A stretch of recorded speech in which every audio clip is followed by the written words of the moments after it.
Hi, general psychology students. In this mini lecture, we're going to look at the fundamental attribution error, or FAE. FAE is an error that we make when we're trying to appraise a situation. So this is an automatic error that we make. It tends to be non-conscious, so you're not really in control, so to speak. And what the FAE is our tendency to overestimate the influence of somebody else's personality and personal characteristics on their behavior. We underestimate the influence of the environment or the situation on other people's behavior. So we fault them, not the situation they're in. Okay, so we blame the person, not the situation.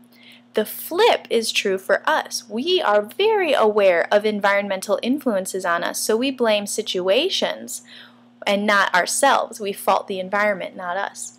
And an example that I have for you is here in this image. You see a snowy, icy road. Now, I'm from Chicago, where it is very brutal during the winter. Lots of snow, lots of ice. And in fact, I got my driver's license on a snow day from school. So a day where it was too dangerous to go to school, I went to get my driver's license. So I think I'm a pretty good driver in the snow. When I moved to Washington, well, I had all kinds of thoughts about Seattle drivers. But in particular, I was stunned at how people drove through the snow in the mountains.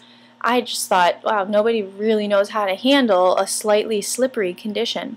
So one day as I'm driving up to the mountains to go skiing, I'm seeing all these cars in front of me just fishtailing and sliding around, and I'm thinking, these idiots, they can't handle driving. They shouldn't even be on the road, right? So I am blaming them. I'm saying that they're horrible drivers. And then I get up to the same spot, and you know what happens? I fishtail. It was really slippery. And you know what I said?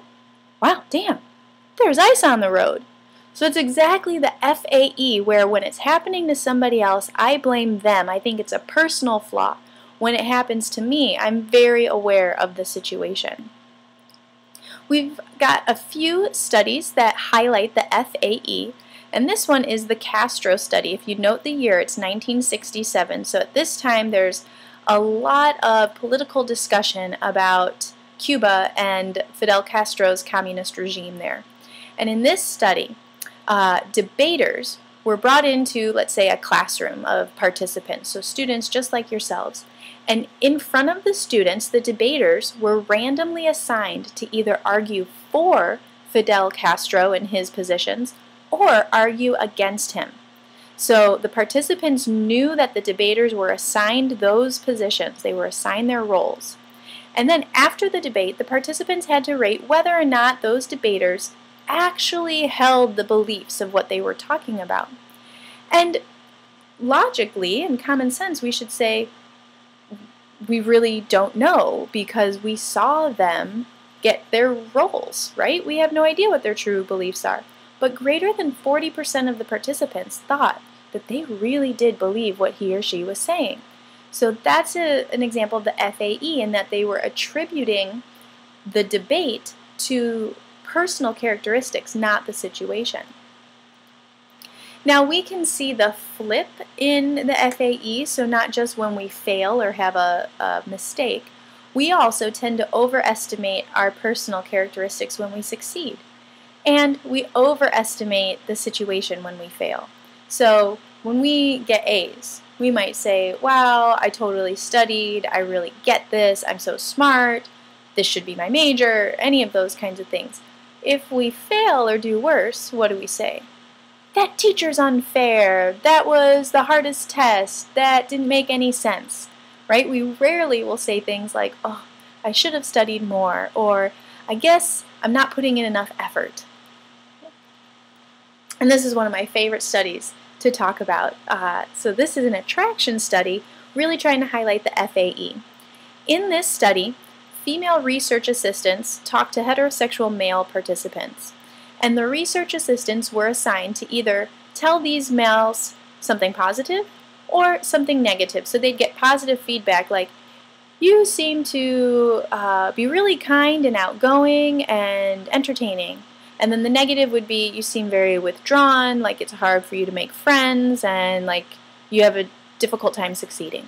Okay? The participants know that the research assistants were assigned to say either the positive or negative, so they know the situation. Okay? But after getting this feedback, the participants are asked to say, why do you think this woman told you those things? Well, in the negative situation, the participants were like, duh, you told her to, right? She was assigned to give me negative feedback. However, in the positive feedback condition, those participants said, you know, I think she might be into me. She said those nice things because she's attracted to me. So we have that tendency to overestimate our personal characteristics when we succeed, and then we really can highlight the environment when we fail. Okay? Has this ever happened to any of you? I wonder. So I hope that you have taken a look at the other cognitive heuristics that we use to evaluate social information, especially those self-serving biases like false consensus and uniqueness. And then this was our review of the FAE.